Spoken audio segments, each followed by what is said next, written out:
Motorcycle আরোহী কতিপয় দুর্বৃত্ত ইনকিলাব মঞ্চের মুখপাত্র জনাব উসমান হাদির উপর ন্যাক্কারজনক হামলা চালায়। এতে তিনি গুরুতর আহত হয়ে বর্তমানে রাজধানীর একটি বেসরকারি হাসপাতালে চিকিৎসাধীন রয়েছেন। উক্ত ঘটনার পরপরই ঢাকা মেট্রোপলিটন পুলিশ হামলাকারীদের গ্রেফতারের জোর প্রচেষ্টা চালিয়ে যাচ্ছে। ঘটনাস্থলের সিসিটিভি ফুটেজ সংগ্রহ বিশ্লেষণ করে ইতিমধ্যে দুজন সন্দেহভাজন ব্যক্তিকে শনাক্ত করা হয়েছে। এরা হলো ফয়সাল করিম মাসুদ আর আরেকজন ছিল মোহাম্মদ আলমগীর শেখ। ঘটনার তদন্তে জানা যায় সন্দেহভাজন ব্যক্তিরা হেলমেট পরিহিত অবস্থায় ভিকটিম উসমান হাদিকে খুব কাছ থেকে গুলি করে।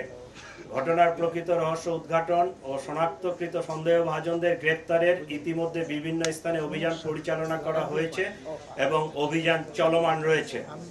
সন্দেহভাজন ব্যক্তিরা যেন সীমান্ত পার না হতে পারে সেজন্য তাদের পাসপোর্ট সংগ্রহ করে পাসপোর্ট ব্লক করে দেওয়া হয়েছে। সীমান্তে অতিরিক্ত সতর্কতা জারি করা হয়েছে।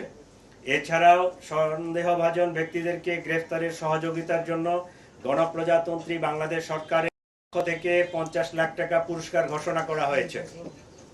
ইতিমধ্যে শেরপুরের নলিতাবাড়ি এলাকায় অভিযান পরিচালনা করে সীমান্ত দিয়ে লোক পারাপার যারা করে এই জড়িত সন্দেহে আমরা দুইজনকে গ্রেফতার করতে সক্ষম হয়েছি, তাদেরকে নিয়ে আসছি।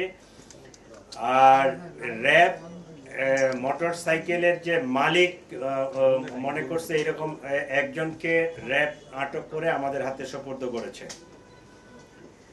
প্রিয় সাংবাদিকবৃন্দ, চাঞ্চল্যকর এই ঘটনায় জড়িতদের গ্রেফতারে আমরা আন্তরিকভাবে কাজ করছি। আপনাদের মাধ্যমে সর্বসাধারণের নিকট অনুরোধ, আপনারা যদি কোনো তথ্য পেয়ে থাকেন নিকটস্থ পুলিশকে অথবা 999-এর মাধ্যমে পুলিশকে আপনারা জানাতে পারেন।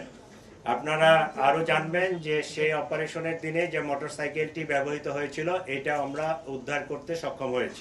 আমাদের কাছে যেটা মনে হচ্ছে সেটা হচ্ছে, আপনারা তো জানেন যে হাদি হচ্ছে ইনকিলাব মঞ্চের অন্যতম একজন সংগঠক।